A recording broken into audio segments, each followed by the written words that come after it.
Joe, thank you so much for your time. It's been a great honor having you on my channel. I've been following your work for as long as I can remember. For people that don't know who Joe Friel is, would you give us a bit of a small resume about who Joe Friel is? I'd be happy to, Rocco. Thank you for inviting me to be on. I'm looking forward to talking with you about training for sport. Yeah, basically, to summarize very briefly, I go back in sport to when I was 12 years old as a runner, and eventually became a triathlete in the early 80s, 1980. Then became in the early 2000s a road cyclist because I was getting bone on bone in my knee, and I had to make a change somehow. So I became a road cyclist and started racing bikes. But along the way, I've been involved in cycling for many, many years. I did it off and on back in the 80s and 90s. It just wasn't my primary sport back then. But my son, Dirk, he started racing pro about 1988 in Europe, and raced through the early 1990s before coming back to the US and racing as a pro here. So I've been involved at a high level with the sport for a long time before I ever got involved in it as my primary sport. And today I'm somewhat, I wouldn't say retired, I still train, but I don't race anymore. I quit racing about, 7 years ago now, I guess, because of multiple things in my life, one of which was an extremely bad accident that broke 7 bones and gave me a concussion and blood clots in both legs, and took about 10 months to recover from. And because of that, I lost all kinds of fitness, and that changed my lifestyle significantly back about 2014. So sorry to hear.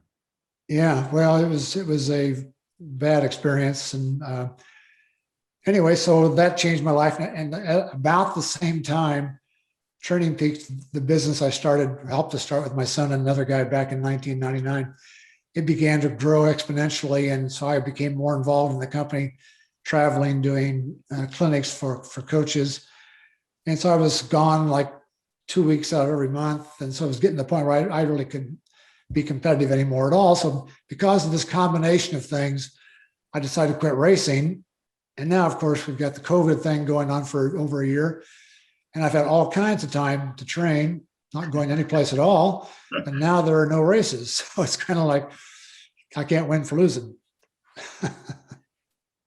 And so how did you start with sport? You said 12 years old. Well, how did all this journey start? Well, as a young kid for example, in junior high school, I ran track. 12, 13, 14 years old, I was on the track team, and I enjoyed running. It was just a lot of fun for me. And so it became something which was a focus to me. When I got into high school, I continued to run, and I also played other sports. I played football, and I wrestled, and I ran. And they cut me off the basketball team, which is why I wrestled, by the way.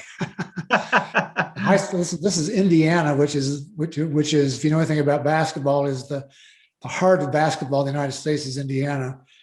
And so we had my junior high school team. We had 2 guys in the team who went on to play in the NBA. Wow. Both of them were all Americans in college. They won the national college championship at Indiana University back when after graduating from high school. And so, and so they were the cream of the crop. And so it was hard to compete with basketball in Indiana. And I wasn't that good at it anyway. I could dribble the ball, but that's about it. I couldn't make a basket. So they cut me, and I said, okay, from now on, I never play basketball again the rest of my life. And so I took up what I did. We didn't have wrestling my freshman and sophomore years in high school. So I started running just for something to do to stay in shape until track season started. So if it snowed outside, I'd stay in the gym and I'd run bleacher laps. I'd run bleacher laps for an hour, and nobody else was doing that. I was the only person that would do it. Nobody else wanted to join me. And when the sun came out and snow stopped, I'd go back outside and run the track. And so I just enjoyed doing that. For me, it was a lot of fun. And that continued into college. I ran in college, graduated from college, went to Vietnam, ran over there. You know, what else are you going to do besides that? So I ran miles over there also. When I got back, I started as a high school teacher and as a track coach and kept on running. And so I've just been involved in sport since I was a kid. And it's just been because I've liked it so much. It's just been one of the foundations of my life really has been exercise, especially running for most of it. How did the coaching part come? Did you see there was a gap? Did you have a mentor or someone that actually, you know, light that spark in you, and you saw that part of teaching and actually being able to add more into the sport? I had a high school coach who's an exceptional person. He's a young man. He's only 7 years older than me. And but he was tremendously wise for his youth. And he became a role model for me for many years. Well, for the entire time I was in high school, he did everything he could to help me grow as a person also. And so anyway, so he was very influential in my life, and he became my role model throughout high school. And then actually to this day, I still think back of things where I was in a situation like this with him. And I recall, you know, what did he say? What did he do under similar conditions 50, 60 years ago? And so he's just been a part of my life. He's still around. He's retired now, of course. He was a high school teacher and coach for decades, starting in 1960, I think was his first year of teaching and coaching. Wow. So he's just been a very important, influential person in my life. And without him, I'm not sure what would have happened to me. He was right there for me all the time. It might sound a bit philosophical now, what I'm going to say, but I sometimes say that people are so based into science that they forget the actual aspect of the role model that a coach can be. Yeah. And I think especially the past few decades, I think we're focusing again more into the science, and we're forgetting the human aspect of our job. Yes, that's true. That is certainly a trend I'm seeing also. And I hate to make the case too strongly, because I'm also very much of a data freak. I love crunching numbers and 100%. trying to analyze what's going on for the athlete and drawing conclusions from that and making plans, et cetera, et cetera, et cetera. All that stuff just fascinates me. But at the same time, I realize how critical it is to have somebody in your life who is a role model, who can guide you. I'm in the process now of considering writing a book on coaching. And so I'm working on a chapter right now called The Good Coach. And it's kind of along the lines of what I've learned along the way about what a good coach is all about. What sets a good coach apart from, if you will, a bad coach? And there are all kinds of examples of this in the world. So the one I mentioned with my high school coach, he's a good example of a good coach, and he's just a role model for me. And a lot of things I'm talking about in the book are things I recall about him and things I learned from him that I tried to apply in my own coaching. You know, I've also had bad coaches. And that's just a part of being in sport. You have people that of Oh, yeah. all types, and no matter what you do in life, you'll have good people and bad people. And it's your job to figure out who's who and make sure you align yourself with the good people. And if you don't have bad people or bad coaches, how can you appreciate the good ones? That's what I usually say. They all play a part. That's right. You talked about data. So let's dive into sports performance, right? Sure. If the cardinal rules for you, the cardinal steps for performance, if we can, if we may, what would they be? Well, my starting point always makes some people unhappy, I've discovered, but nevertheless, it's how I think. And that is that my philosophy is that which can be measured improves. If you don't have anything, if you can't measure anything, it's hard to make improvement.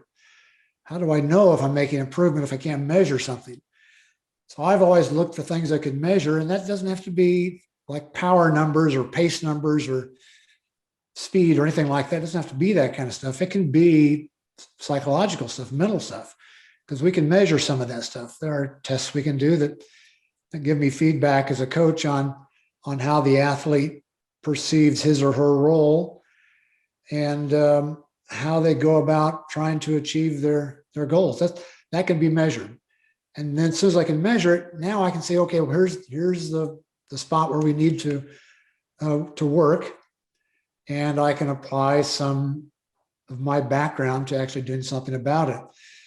So that's kind of always where I start, is that which can be measured improves, because I'm always looking for what can I measure. If the athlete tells me they want to be on the podium in a national championship, what's standing between them and success?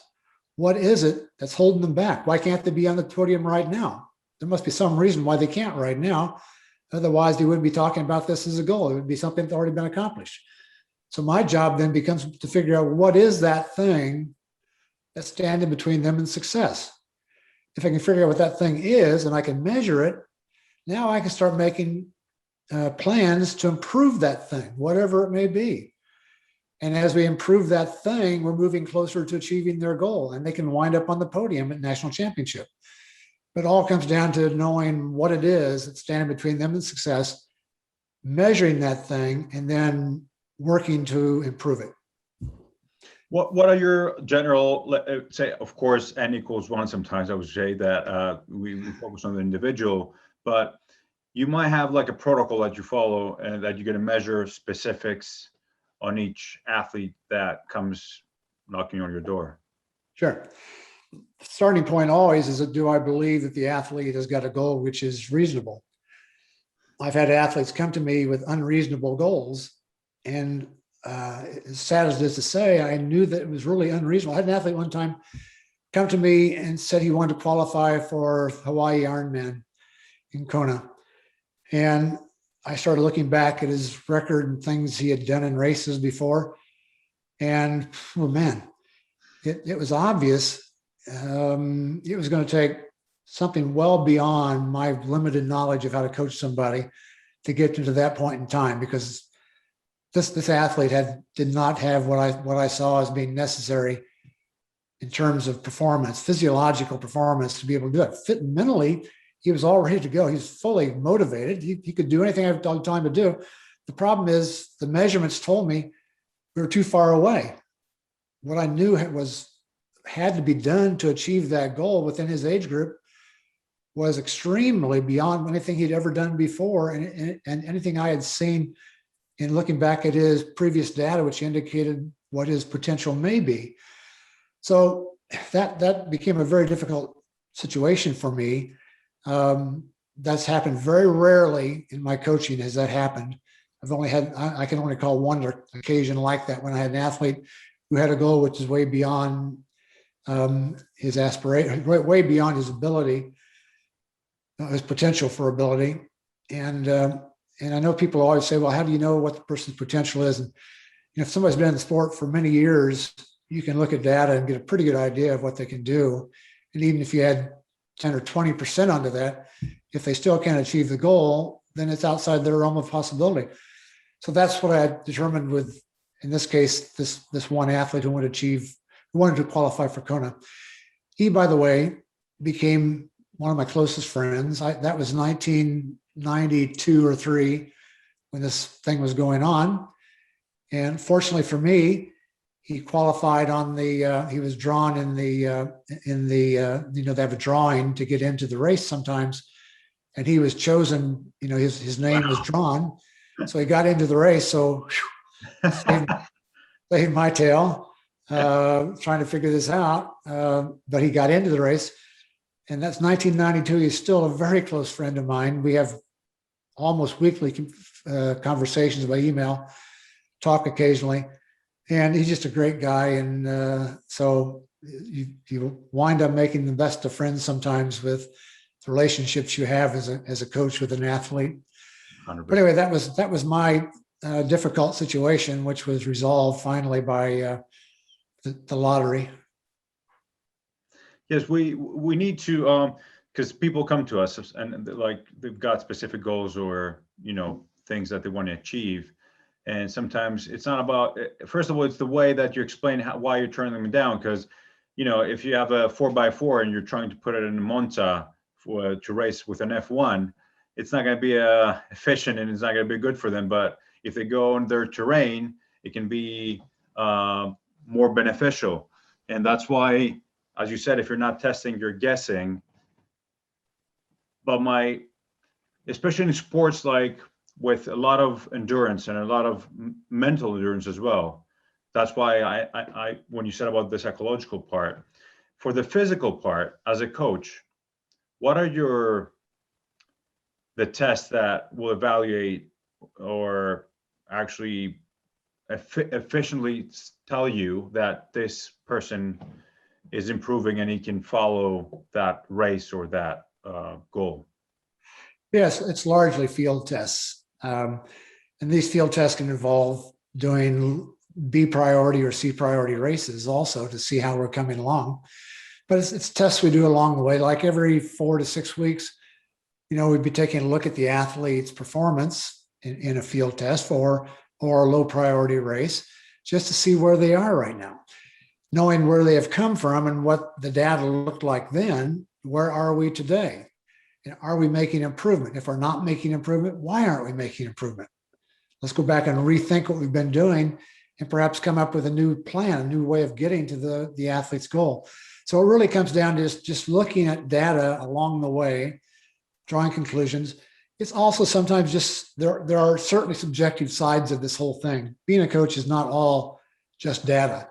A lot of it's going on. What is my perception of the athlete?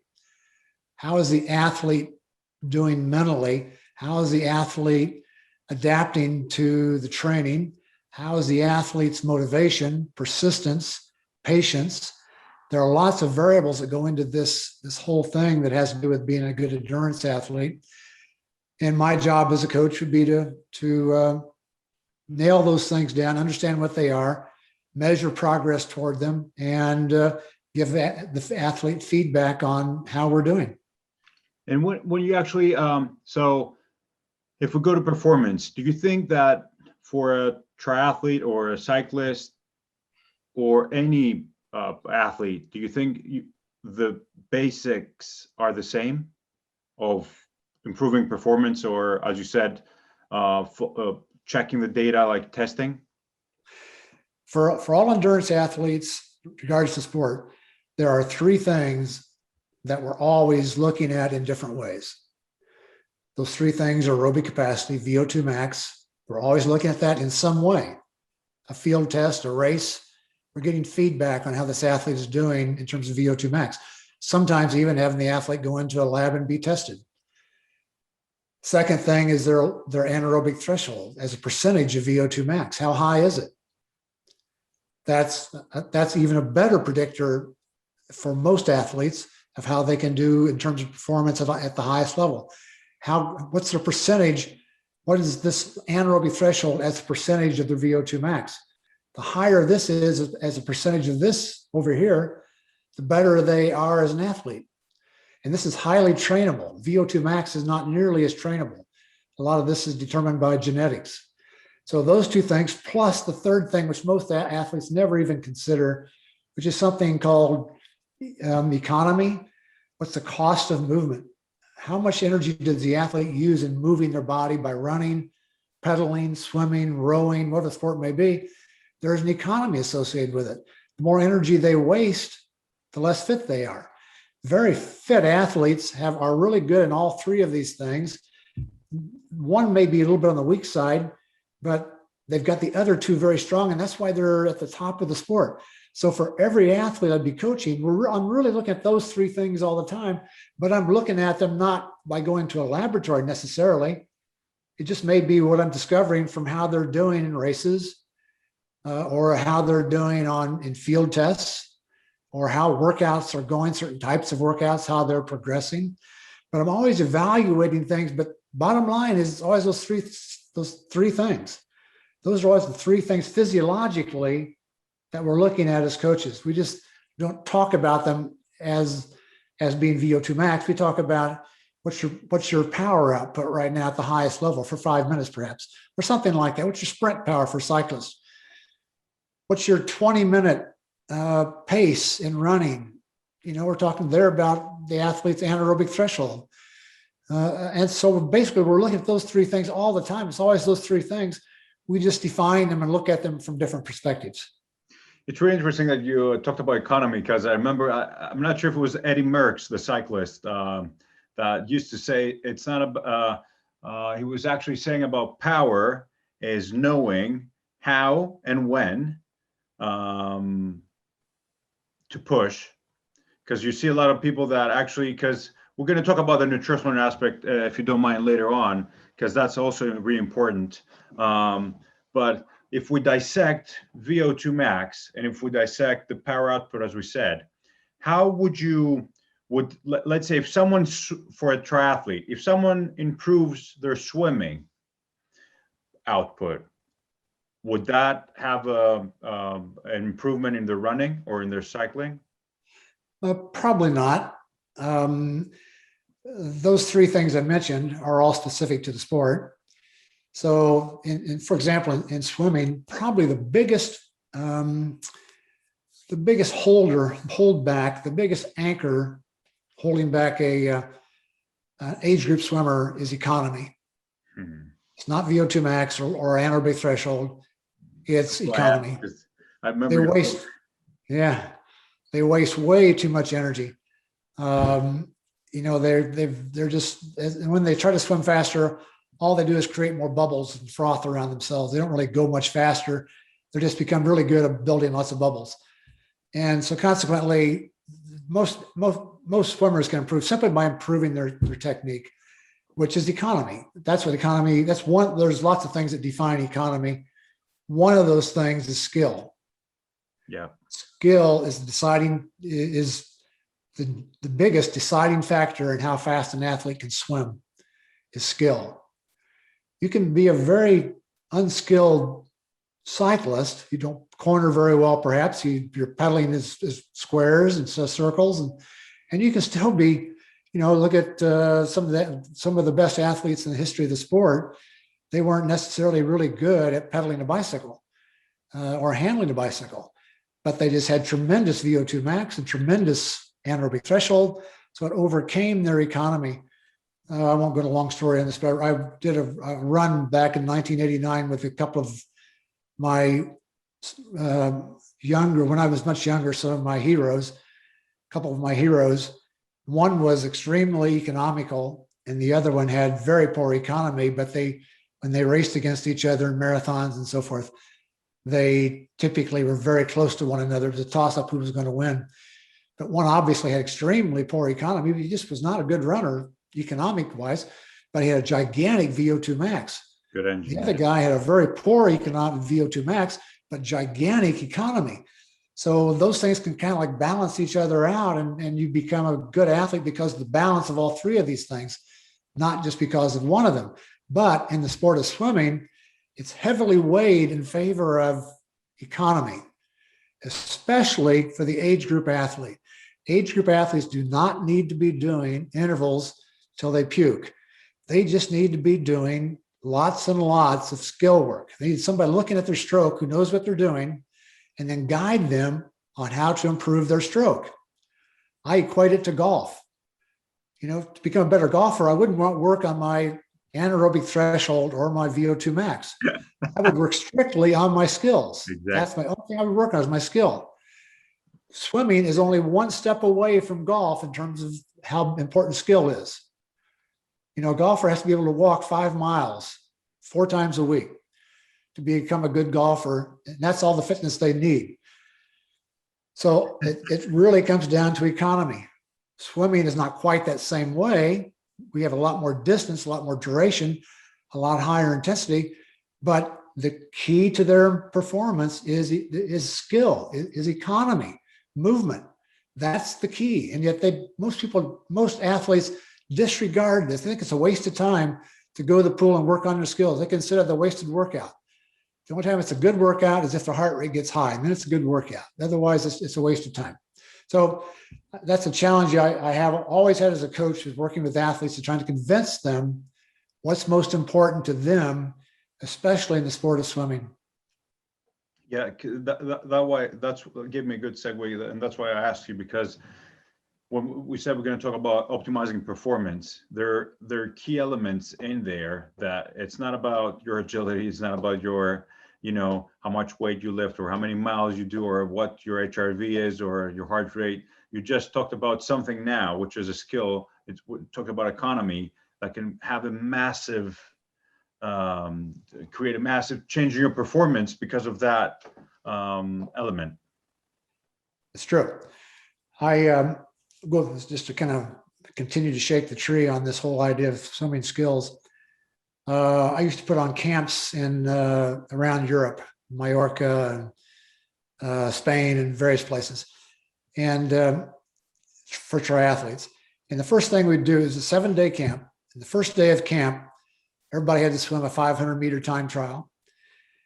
So we got a baseline, and they came into the week to refresh, because I told them in previous emails to them getting ready for the camp to take it very easy the week before the camp, because the week of the camp was going to be very stressful, very high volume, 20 or more hours, perhaps for the entire week for the athlete. And then most of them would never do anything like that. Most of them 10 hours a week, 12, maybe 13 at the most. And here now they're going to be doing 20 hours. So I want them to come in fresh. So they swam a 500-meter time trial on day 1 when they were fresh. For 1 week, they've been doing very easy, short workouts. Then for the next 5 days, all we did was work on skill. That's all we did. Never swam longer than 25 meters. Never swam a lap. Always just swam a length. And on every length, I had them work on one thing. So we'd work on one thing every length. And we'd video record each individual over the course of every day.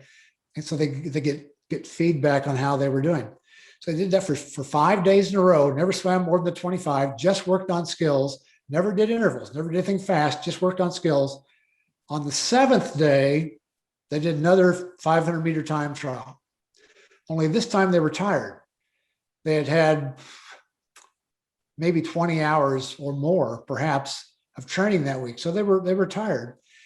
And yet we found that somewhere around 90% of our athletes had better, faster swim times at the end of their week for the 500 meters than when they were tired at the start of the week when they were fresh. And all we did was work on their skills. We did not work on anything else. That was it. So that was a big lesson for these athletes to take home with them. When you go back home, there's no reason to start doing lots of intervals. Stay focused on skill. And what I would tell them, how do you know when you should start doing intervals? When you can swim. My question, exactly.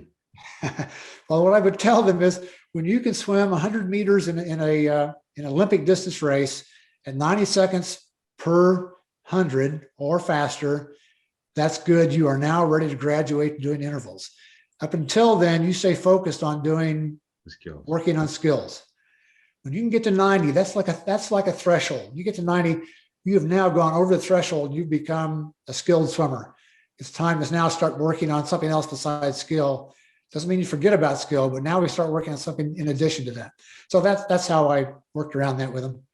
And it's amazing what you're actually saying, because people are more focused, and you see that in magazines, and you see that some people that are just getting in the sport, or um, gurus or whatever, that, oh, you need to do intervals, you need to do more hours of training, you need low intensity, then you need high intensity, and they're missing the key component, which is if you're repeating a bad movement that actually hinders your performance, however you do it and how many miles you do, you're not going to hit that peak.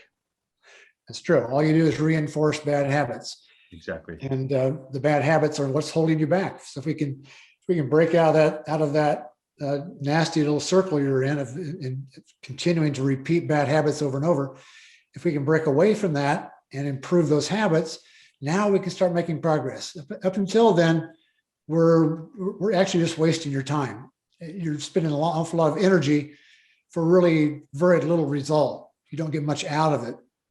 So skill is the key. That's what the athlete needs to be focused on for triathlon, for swimming.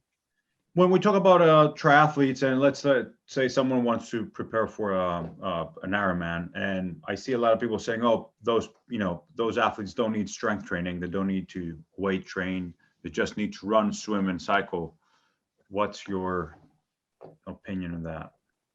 Yeah, I've had athletes regardless of their event, doing strength training since I started coaching back in 1980 or so. I've had athletes doing strength training. And what I found is if you know how to periodize it, that's the key. If you know how to periodize it, then you can make progress and it'll improve your performance. And there's a considerable amount of research which supports this concept also. So so that is one of the keys to becoming a better endurance athlete, is becoming stronger. Now, this does not mean becoming a bodybuilder. You're not going to the gym to see how big you can make your biceps and your quads and all that stuff. You're going to the gym to improve your performance as an endurance athlete. That's different. I won't go into all the details of that. That's all explained in my books. But basically, the concept is that we're going to periodize the training so that very early in the season, back early in the base period, for most people, that means something like about December, maybe January, for most Northern Hemisphere athletes. That's when they need to be doing serious strength training. And then after that is over, now we reverse, and they're doing, by the way, some swim, bike, and run also, but that's not nearly as serious as the strength training is. But as time goes on, we reverse these two, and strength training has lower importance. We do a maintenance program there. Swim, bike, and run become more important. And so we just shift the balance between the two types of training. But there's definitely an advantage to doing strength training if you know what you're doing. If you don't know what you're doing, if you just keep on trying to build muscle all the time and become stronger without any break in this pattern at all, it's going to eat into your swim, bike, and run performance, and you're not going to do nearly as well. So that's the problem most athletes get into, is they say, well, I tried strength training, it only made me tired and it screwed up my swim, bike, and run. Well, the problem wasn't the strength training. The problem was the way you incorporated the strength training into your program. That's the challenge. And would that, if you're going to give an example, how would that hinder your performance? And if you're strength training in a really wrong pattern, let's say?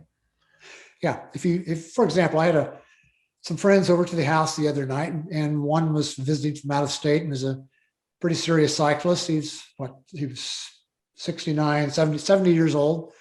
Been around the sport for decades, like me, and had, set ways of doing things. Excellent cyclist, by the way, extremely good cyclist. I rode with him the next day, and he convinced me he was stronger than I was. No challenge, nothing to be ashamed of at all. He's a good rider. But his conversation the night before the race was he couldn't do strength training because it made him too tired when he got on the bike. And so I knew what the problem was, but we were this was like a party, and I wasn't my place at the party to try to correct him on how he trains. He's got my book. he can read about the book if he wants to, but the idea is you don't do heavy strength training year round. You do it in periods. You'd have a high strength period, and then you have a very long low strength period in which you're doing maintenance work. And he wasn't doing that. He was trying to do this high strength period, apparently, from what he's telling me, year round. Well, you can't do it. It just doesn't work that way. The problem with you've been out there for years and years, and we had back in the 70s, if you want to be a good runner and you want to improve your times, run. Volume. There was no intensity. Then back 80s, 90s, correct me if I'm wrong, we started having a bit more, we can start adding a bit of intensity. 2000, low intensity helps. And we got down to 2010 plus, high intensity is the best if we want to improve conditioning, endurance in any sport. I know you've got a really good input on that because of your books and the articles I've seen, but I want to hear from the source. Oh yeah, you've pretty much nailed it down. We go through cycles in training. Back in the 70s and 80s, it was long, slow distance was the key. You just had to go out and put in miles, and it didn't matter how fast they were or heart rate or anything else. You just put in miles. And some people improved tremendously doing that. Some people got really, really strong because of doing that. And that's evolved, and we went through a period of time where high intensity training was the key. And the last few years, I've been trying to get people to do what Stephen Seiler has been talking about for probably about 17 years, which is the 80-20 or polarized way of training, which is you do both. You do a lot of easy training, 80%, and you do a little bit of hard training, which is 20%. And that balance, this 80-20, is something that seems to work for a lot of athletes. His research and others who've done research in the same area have found that from every level of performance, from novice up to elite, that athletes get better when they train that way. So there seems to be something he's really on to there. I've always used that as the concept of 5-2. I never referred to it as 80-20 or polarized. It was 5 easy workouts a week and 2 hard workouts a week. And the 5 easy workouts were kind of boring. You just went out and did really easy stuff. You got your miles in.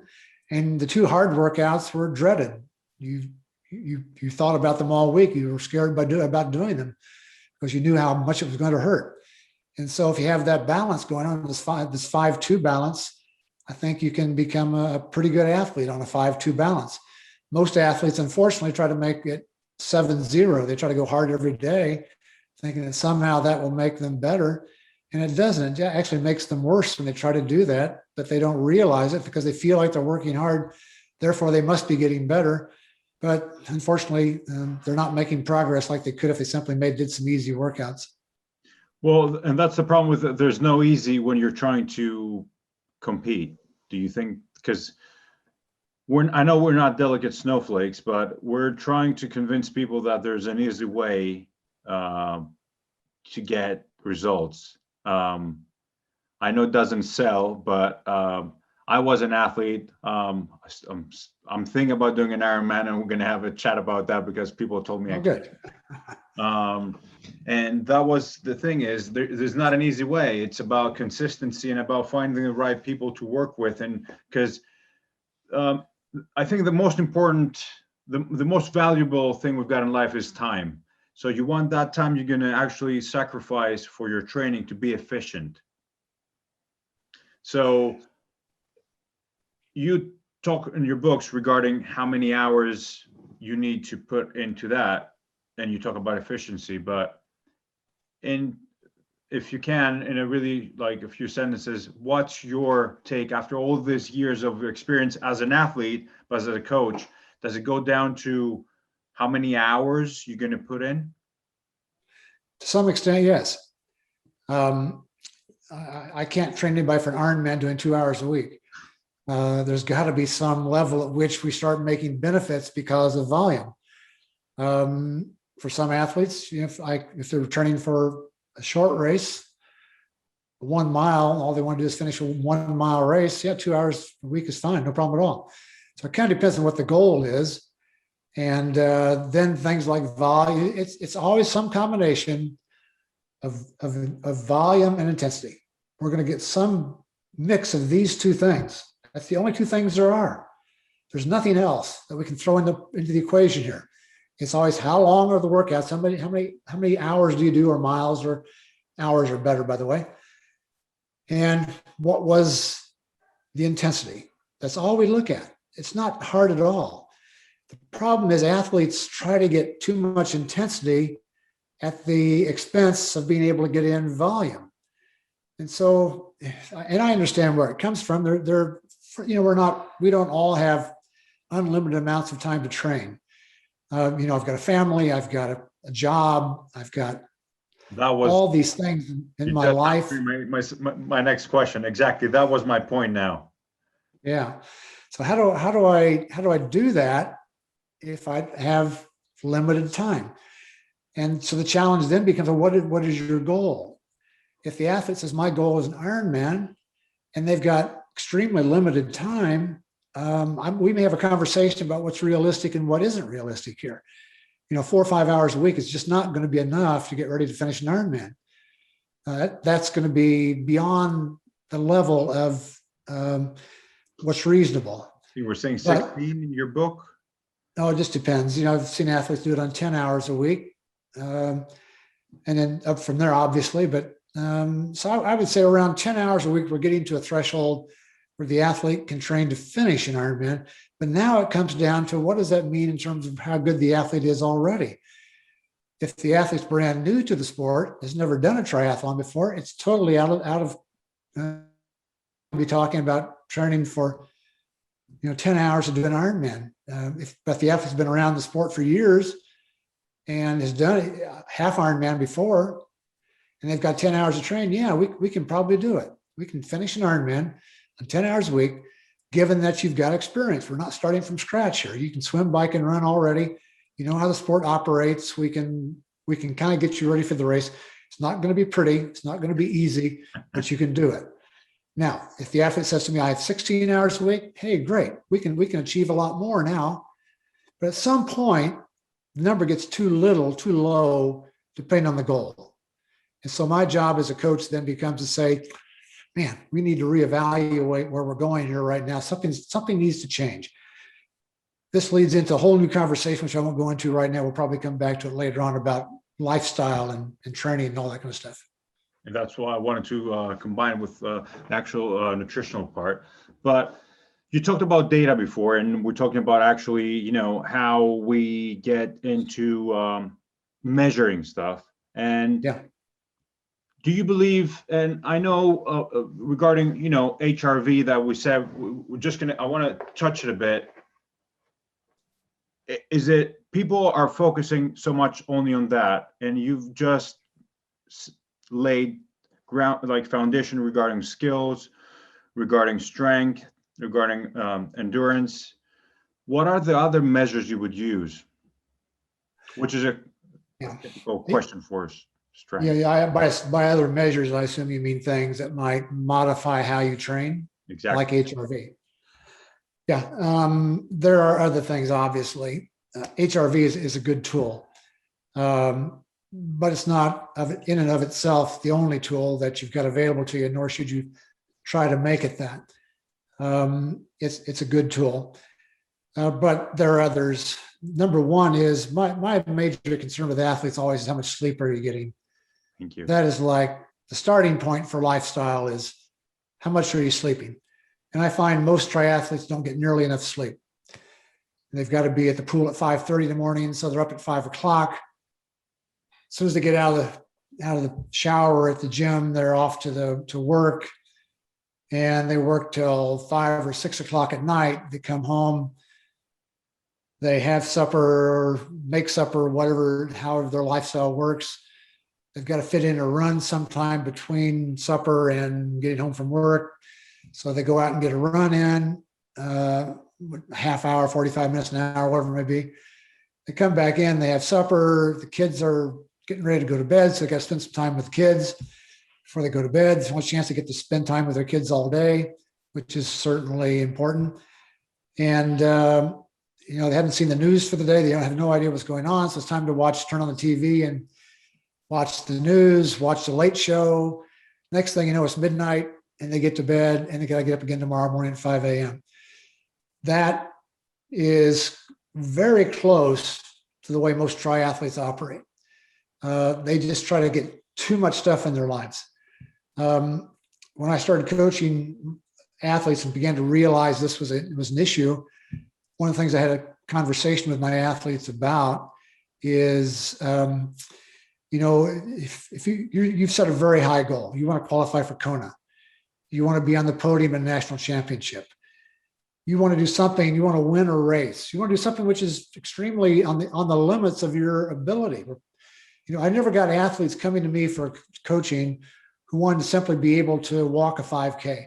I never saw that person. It was always the person who wanted to be on the podium, qualify, et cetera, et cetera, et cetera. Those are always the people I got. So they had very high goals. And I'd soon discovered that what I had to do is find out what their lifestyle is like. And what I'd find out usually is what I just described. They're just not getting enough sleep, too much stuff.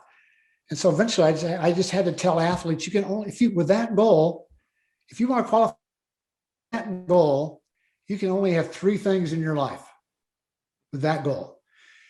You can only have your family. Okay? We're not going to take away your family. You can only have your career. Not going to take away your career. Is the bills. Yep. And you can only have the sport, training. Those three things. That's the big three. Can't have anything else. You can't say, well, I want to join the board of directors of the homeowners association for my neighborhood. Can't do it. Not with the goal of getting on the podium, qualifying, et cetera, et cetera. You just can't do that. Let's wait till you do. Well, let's wait till you get on the podium, then join the HOA board of directors or whatever it may be. You want to take up golf? Fantastic. Let's wait till after Your goal. You finish qualified for Kona, then take up golf. So basically what I'm trying to tell athletes, you can only have three things in your life and it's going to be boring, but we've got to get sleep. So then if we get this down to three things and I can monitor their sleep, now it's getting easy, by the way. You got all these devices that actually tell you exactly how the athlete slept and it uploads to Training Peaks the next morning. I can go online as a coach and look at exactly how many hours the athlete slept and what the quality of the sleep was and all kinds of things. Back in the old days, I said to ask the athlete, how many hours are you sleeping every night? I'm sure some lied to me because they knew I was looking for a big number, but that continues to be what it's all about. And if you're not getting enough sleep, if you're getting, let's say you're getting less than 7 hours of sleep a night, that I would call that too little sleep. If that's the case, you need to change something about your lifestyle and get in more sleep. Turn off the TV and get to bed earlier. Get to bed by 10 o'clock. Then you can get up at 5 o'clock and make the 5:30 swim at the pool, and you'll do fine. In fact, you'll do much better because during sleep is when fitness happens. That's when you become more fit. That's when all the hormones are released into the bloodstream that make your bones stronger, make your muscles stronger, make your tissues stronger. Everything becomes more in line with your sport if you get adequate sleep. If you don't get adequate sleep, it's kind of like you just threw away part of your workout today. It's just like you didn't do it. Instead of doing a 2-hour bike ride, it actually was only 30 minutes. That's all you did because you only slept for 5 hours last night. So also, it's like a fork. You're not going closer to your goal. You're going closer to injury because your body won't recover. Because actually, as you said, you're really close to your biological capacity with what you're doing. And if you're not investing in your recovery, you're just taking out from another pot. That's true. That's exactly right. This is the critical thing to performance. That's why elite athletes sleep a lot. They sleep all night. They get in lots of hours in bed, and then they take a nap in the afternoon. Why do they do that? Well, because they've learned that's when they get fit, is when their body is sleeping. That's when all these things and all these good things happen. They don't happen when you do a hard workout, you're not more fit afterwards. You're not more fit until you go to sleep that night and get up the next morning. Now you're more fit. And it's only tiny. It's only just time, we can't even measure it, it's so small, but you're more fit today. But if you hadn't gotten the sleep, it would have been closer to zero that you'd gotten out of that workout yesterday. So we're always striving to get those tiny little improvements just because of things like sleep, for example. Is from your experience, is it a thin line between performance and health problems created by that push? Because it's a lot of stress in the body. Yes, sport is training for triathlon or any endurance sport is very stressful, physiologically and psychologically. It's not easy to become an endurance athlete with high aspirations. It's going to be very, very difficult if you have high aspirations. Now, if you just want to finish a local 5K, you can get by with all kinds. Or if you're 20 years old, you can get by with all kinds of mistakes. Yeah. You can eat anything you want. You can skip sleep. You can miss workouts, and you can still do extremely well compared to everybody else. But the older you get, the fewer mistakes you can make. By about the time you're in your 50s, you really just can't make these big mistakes anymore. You can't say, okay, I'm just going to eat lots of junk food. All I'm going to eat today is junk food. I'm going to drink Coke and eat potato chips, and that's all I'm going to do today. You can't do that when you're 50 years old. You're 20 years old, yeah, you can do that. I recall when I was in college, I could do anything I wanted. I could go to track practice every day, and I was fine, no problem whatsoever. 50 years old, no longer would that happen. I've now got to be, at that point, had to be very cautious about everything in my life to make sure I could get the benefits of my training. And the older you get, the more that becomes an issue. So you've seen it in a way that too much training can be sometimes detrimental for health. Certainly. Yeah, we've got a term for that's overtraining. Overtraining. Most athletes don't really fully understand overtraining. Most athletes will tell you, if you ask a room full of athletes how many have been overtrained, and almost all their hands will go up, but they don't really understand what overtraining is. I've been coaching now for 40 years, I guess, something like that. And I've only seen one athlete in 40 years who was truly overtrained. It was a pro athlete, unfortunately, who came to me about 1998, realizing something was wrong. He couldn't get out of bed in the morning. He was former national champion, on and on and on. He was USOC triathlete of the year and all kinds of stuff. He just was a tremendous athlete. And now he couldn't get out of bed every day to go work out. And I knew what the problem was, and we changed his training. He had been self-coached up until that point. So I started coaching him, and we changed his. First thing we did, we took 6 weeks off and just didn't do anything. Then we very slowly worked our way back into training again.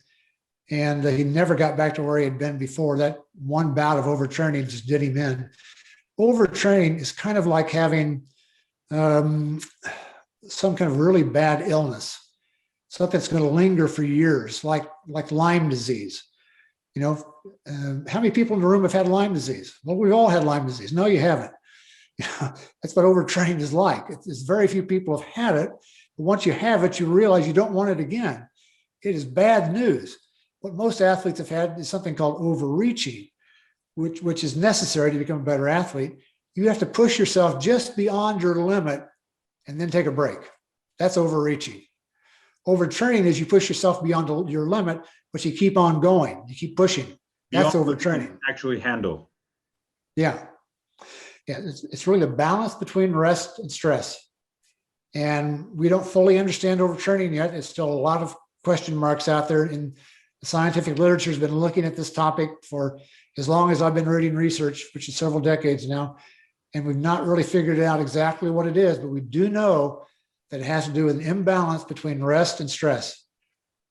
If you're not getting enough rest and the stress is too high, which in this case mostly is physiological stress, but it could be psychological also, could be work related, it could be family related, it could be financially. There's all kinds of other stressors in your life besides training. But for most athletes, the issue is training. And they need to understand that when you get to that point where you're tired, you've got to take a break. You can't keep pressing through it, assuming that somehow you'll become stronger because you're more tired. That's not what's going to happen. You're going to get weaker because of being more tired.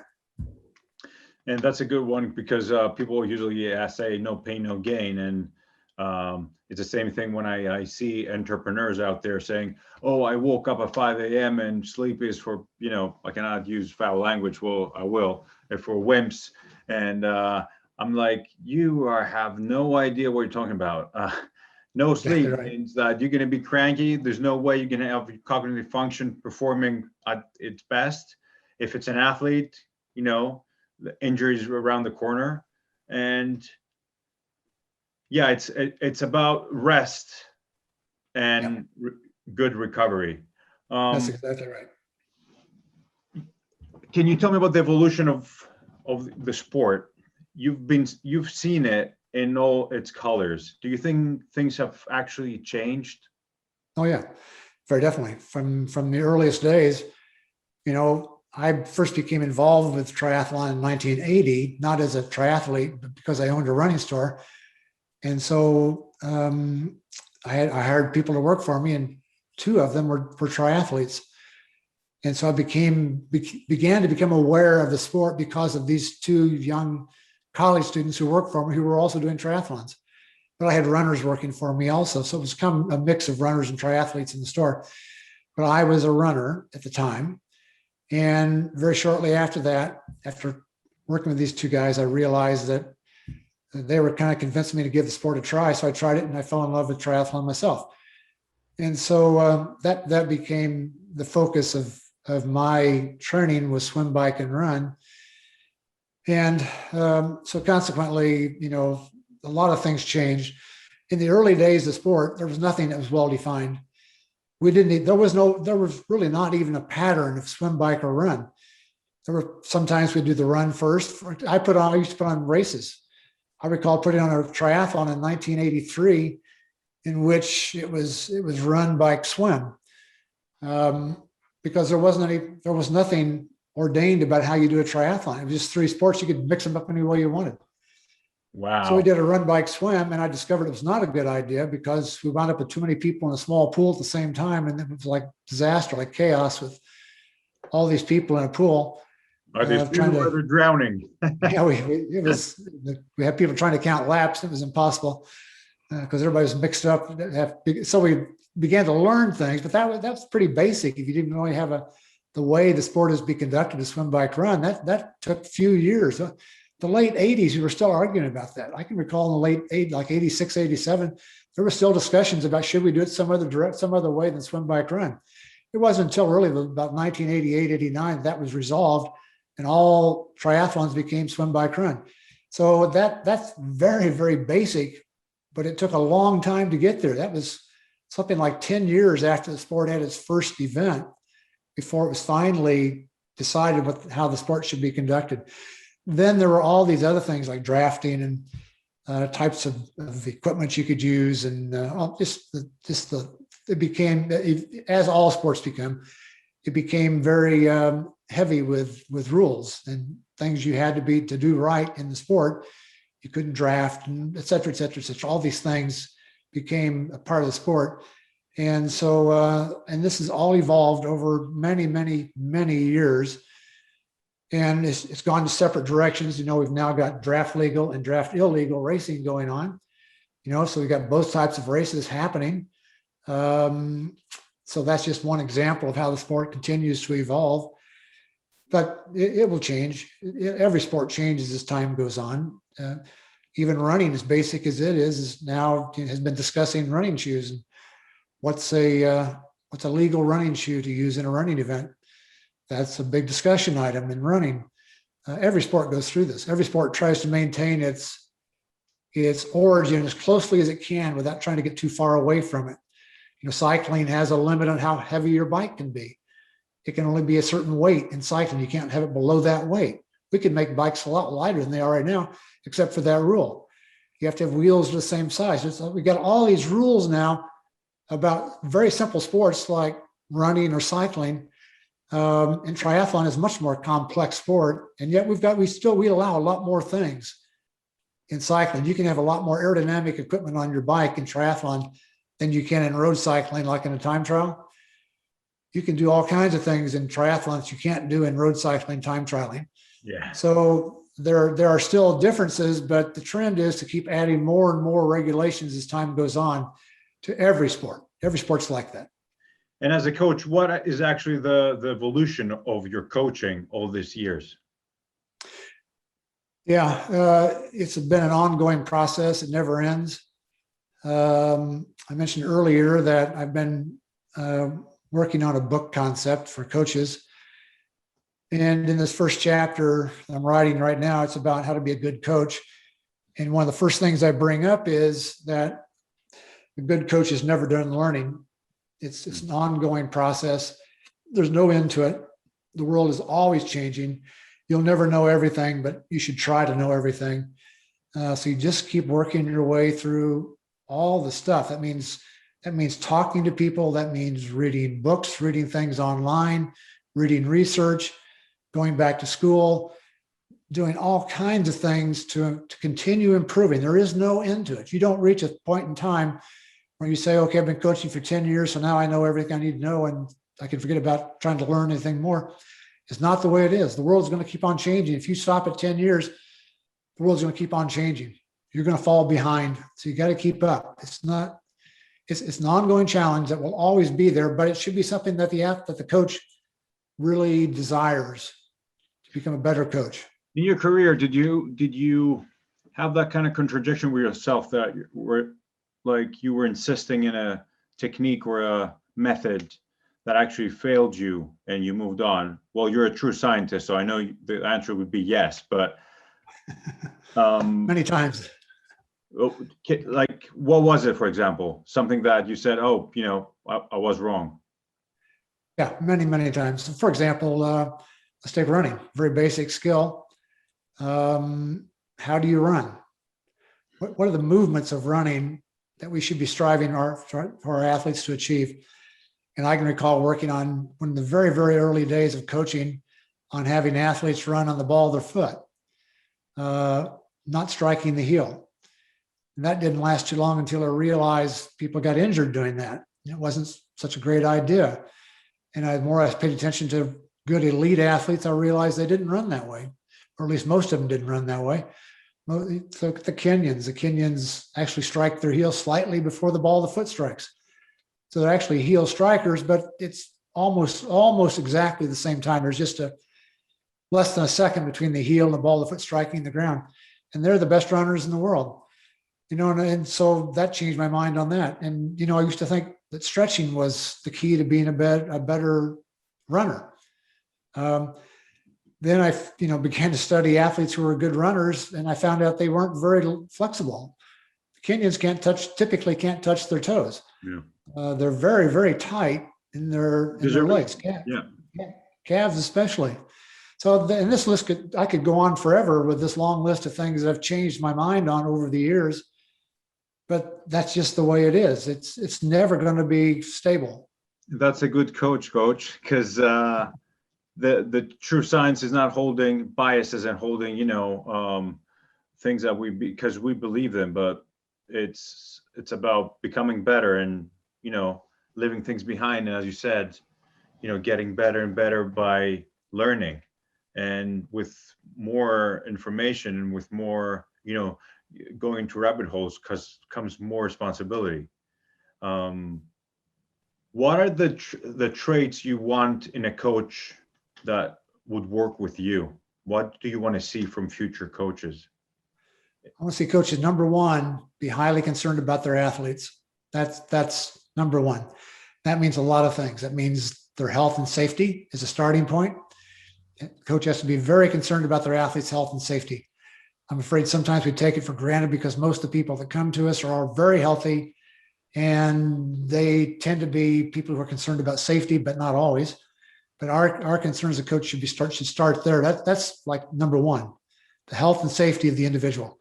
That's what we're all about. If you don't do that, then everything else beyond this point becomes kind of scary. Athletes are doing things there's risk associated with being a triathlete, for example. You go for a bike ride at 5 o'clock p.m. on a heavily trafficked road in your neighborhood, in your town, and you're taking a great risk. as the coach, I would like to know that's happening so we can have a conversation about what are the alternatives to doing this. So that's the starting point always is that. The second point is for the good coach is that it's athlete first, coach second. The athlete's not here for me. I'm here for the athlete. But I see so many coaches, especially at the elite level, who think that somehow the athletes are there for them. You see that I've seen this, for example, in gymnastics. There's been many years now of problems in gymnastics because there's that feeling that athletes are simply their minions, the people they dominate, who are supposed to do things at their wish to get the goals that the coach wants.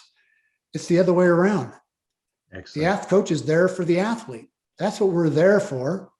You know, it's like they're the boss. You work for the athlete. The athlete doesn't work for you. You work for the athlete. So that's the second point. You got to have this balance between yourself and the athlete. And that means a lot of little things. That means, how do I talk to the athlete? I don't talk to the athlete in science-ese. I don't use language that scientists use. I use the athlete's language. I don't talk to them about, you know, VO2 max and what are all the details of VO2 max. I talk about we need to be able to process more air so so you don't have to breathe so hard and therefore run faster. So you try to get down to their level of all these things we do with our athletes. They've got to understand it from their level, not from your level, because you've been in this sport for a long time. You've studied it, you know it in great detail. The athlete is somebody who's doing this because it's fun and they want the enjoyment of being able to achieve a goal. Your job is to help them achieve that, not for them to help you become more famous as a coach. Yeah. And the list goes on. This is that first chapter I was talking about, and it's just a list of all these things that are markers of good coaches that I've discovered over the years from other coaches and from athletes who've asked me questions or led me down paths that led me to make a decision at some point. So it's critical that we take this idea that, you know, the coach is there for the athlete, not the other way around. I remember Coach Dan John said, I'm just a driver on a bus, which is called a coach. I'm going to take them from A to B safely in the more efficient way. Exactly right. And I remember the first time he said that, and I was like, yeah, because I about 12, 13 years ago when I had my first like well-known athlete, I was like, look who I am, you know, I'm getting there. And I read that line and I got smacked by life. And that actually, those words touched me so much because I was one of them. Yeah, it's a servant.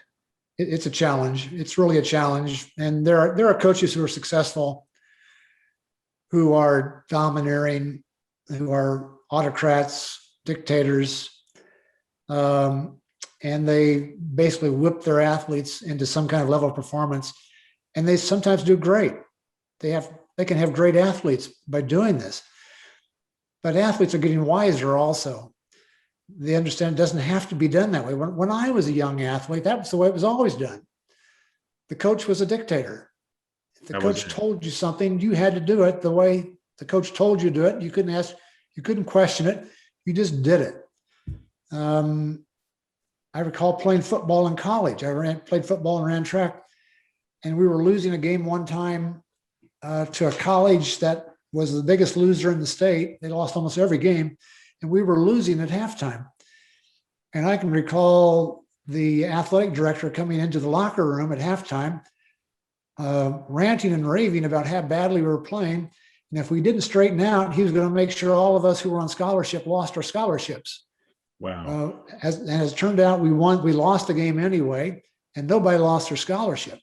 So I realized, you know, it was a bunch of lies. He didn't mean to stand up for these things anyway. He was just trying to bully us into achieving something that he wanted rather than what we were achieving ourselves on the field. We were doing the best we could. It's not like we could do better. We were doing the best we could. Nobody wanted to lose.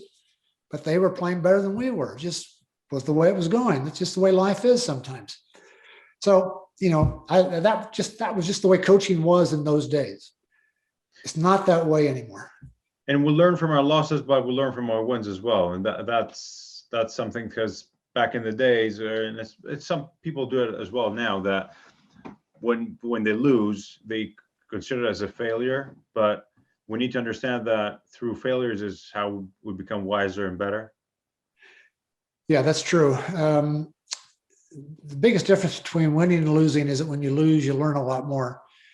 So you come out of the situation better prepared for the next time you come into the same type of situation. If you win, you figure, well, I know everything there is. I've got it nailed down now. Nothing to worry about. I'm okay.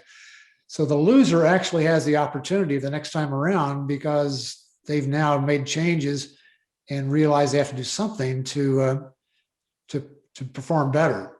And so it really comes down to really what we have to do is do our best. Exactly. We cannot control what the other athlete does. If the athlete shows up who is better than us, that's just the way it is. That's the way life is. Everybody has somebody better than them. Everybody. I don't care who we're talking about. Everybody's got somebody who's better than them at something, whatever the thing may be. It could be sport, it could be grades in school, or whatever it may be. There's always somebody who's better than you are. And when you go run head to head against that person, you are now in a situation where you really, it's going to be extremely difficult, if not impossible, to come out the other side and say, I won.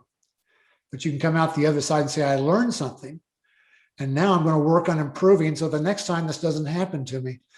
So that I think is critical to the coach-athlete relationship when it comes to what happens after a loss. And a failure is measurable. When we first start our chat, is that measures in order to see how we improve. And you said about performing better. And before, I know we didn't touch much, but a good coach would have good people that he would also work with. And I touched a bit about nutrition before. What's your opinion, and what are the methods you use regarding endurance training and performance?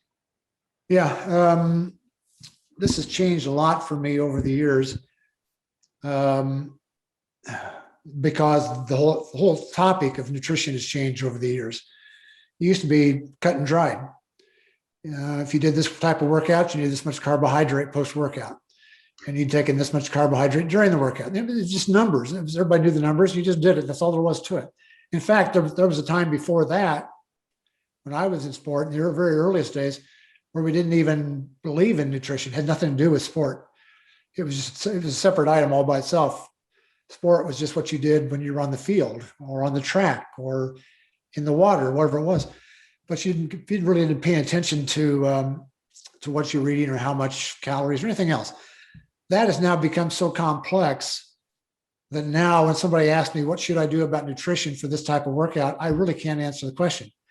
I've got to know, well, first of all, I got to know what their chronic diet is like. What do you normally eat?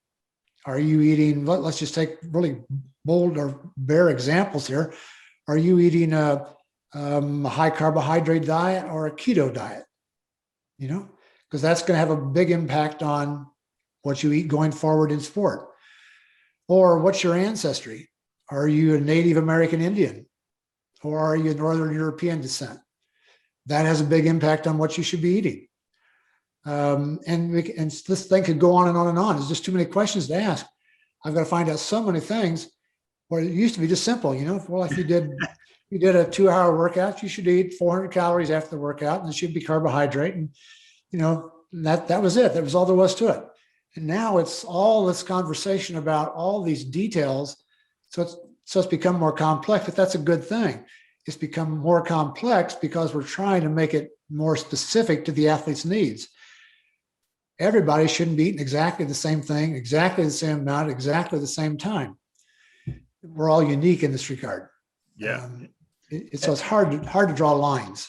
And it's a bit daft when people say, because you're doing endurance, you need a lot of carbs, especially when performing. And, you see other athletes are saying, I don't have many. eat more fats or this and that. Exactly right. Yeah. What have you seen from your experience? I know it's a generic question, but let's say we've got a population with high carb and we've got a population that you've trained with high fats. What would perform better? Well, again, very complex topic. But let's just say that basically it comes down to the individual and their event. If somebody is racing, let's take a road cyclist or a triathlete doing a sprint triathlon, who's doing sprint triathlons. That's their focus, is sprint triathlon. And we compare their diet with what we would suggest for somebody who is doing Ironman distance triathlon. Should they be eating the same things? Probably not. More than likely, what needs to happen in that situation is the short distance athlete can probably get by with having a lot more carbohydrate in their diet. Now, I'm assuming also they're the same age. Let's say they're young athletes, because this whole age confuses things at a higher level. Yeah. So if they're young athletes and one is doing sprint triathlon and the other is doing Ironman triathlon, I would say there's a big advantage probably for the Ironman distance athlete to be eating a higher fat diet. I think that's got a greater benefit for them than eating a high carbohydrate diet. I've seen, for example, over the years, I've seen far too many athletes who have had poor races because they tried to get too much carbohydrate in their stomach during the race, especially on the bike. And they wind up walking the marathon and throwing up and all kinds of problems just because they've tried to force their body to process more than it's capable of processing. And so they've taken the numbers thing to the nth degree and decide that they have to get this number of calories from carbohydrate. And so they're going to force those calories in on the bike so they come to the run ready to go. And it destroys their race. So, but I've known a number of athletes who have eaten a high fat diet and they've eaten very little carbohydrate in the race. And they do quite well. They don't wind up with stomach problems and throwing up and walking the marathon and all that kind of stuff because of their diet, like so many of the others. One of the athletes I've known, a guy I've known for years, he's a coach, in fact, he told me one time that he'd done a race. He just finished an Ironman and had a really bad race. He had to walk the entire marathon. And the guy is really good. He's a tremendous athlete. And asked him how come. So he tried to decide to make a change in his diet. This is the sort of thing that athletes do themselves all the time. And the change he made was he determined how many calories he had to take in during the race that day in order to finish, and he ate them all at breakfast. So he got all the calories in just at breakfast time for that entire day. Jeez. And then he didn't take anything else with him at all except the water on the course. And obviously had a horrible race because he thought he was like an automobile. All he had to do was put fuel in the tank. And he was ready to go on. He's ready to go on an 18-hour drive, or a 10-hour drive, whatever it was going to be, just by putting fuel in the tank. And he doesn't understand how the body doesn't function the same way your car does. And so we have people have all kinds of strange notions about what they should be doing. The best thing a person could do is see somebody who has a background in sports nutrition to find out what might be beneficial for them to do, as opposed to trying to make a decision for themselves, because it's a very, very complex topic. It's actually one I prefer not to get involved in with an athlete who I don't know, because I'm more than likely going to screw the athlete up rather than help them. They're really better off talking to somebody who's got some experience and some expertise in this topic, rather than sending somebody an email saying, what should I eat during a half Ironman? Because I don't know the answer to that question. And thank you for saying that, because we live in an era now that we must be a one-man show. And it, as you said, like coming especially from you, that it's a great way of thinking, and that's what actually makes you a fantastic coach. Thank you. Because you speak the truth, and I'm really interested about your new book. If you can tell us if you have a title, where it's coming out, what's new with the website and your company. Yeah, right now I don't have a book. It's just an idea right now. I don't have a publisher, which is always a starting point for having a book as a publisher. and I don't have that yet. Soon, I It's hope. really just an idea that I've been thinking about this for years, and it's been accumulated in my head, thoughts and ideas. And I finally decided just to put it down. So I've started writing things. I did a clinic for a coaching group where I talked to them about some of the concepts that I'm mentioning here. And so it may never wind up in print. You never can tell. I may never find a publisher, and I'm not too crazy about self-publishing, so it's likely I won't do that. If I don't find a publisher, it'll just be something that sits in my archives and it becomes blogs for me, which is always where I start. I'll do a blog on what's a good coach. I'm working on that blog right now, and that's just kind of like a piece of where I'll eventually go if I decide, or if a publisher decides that I can do a book. Then I will. Then I'll expand it beyond the blog, and it'll become something more than that. That's all my books have always started in my blog. Well, when people usually ask me about endurance or even athletes, I always send them to your website. Thank you. And I've got a question from a really good friend that he's in Greece, John Papanikolos, and he asked me if I can. He's a massive fan of yours, and he said, "How can he become?" Because he read all your books, a really good endurance coach for Ironman, like you. Yeah, that's an easier question. I thought you guys guys how to become a really good athlete. That's that reminds me of the old saying by Eddie Burke. Somebody asked Eddie Merckx how could I become a pro cyclist? He said, ride lots. And that's kind of that's what I was going to say if you said athlete. Coach is different. It goes back to where I started, that you're never done learning. And so what you should be, if you want to become a good coach or good at anything, I don't care what it is, you need to dedicate your life to learning as much as you can about that thing, whatever the activity may be. If it's coaching, I made this decision a long time ago. I got my master's in 1976. And by 1980, I was already beginning to realize that there were gigantic holes in my master's.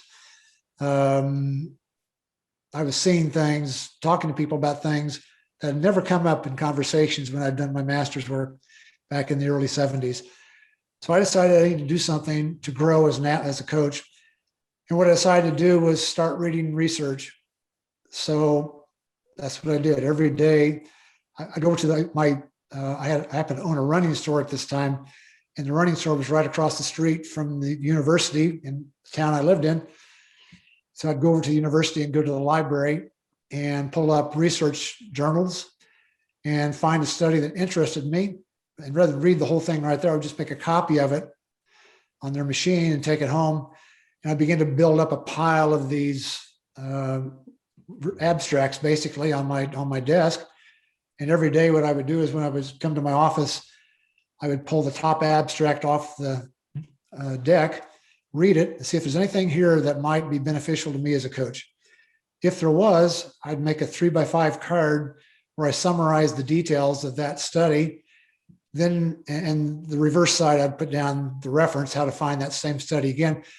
Then the next time I went back to the library, I'd find that study and make a copy of the entire study so I could bring it back and read it in detail. And so I did that every day. And that goes on to this day. I'm still doing that. It's been over 40 years and I've been doing this.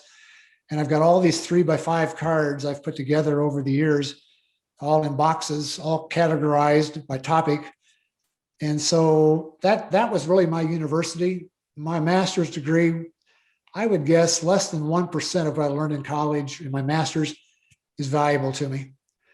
The other 99% of what I'm doing as a coach has been because of what I've done after I got out of school. In the trenches.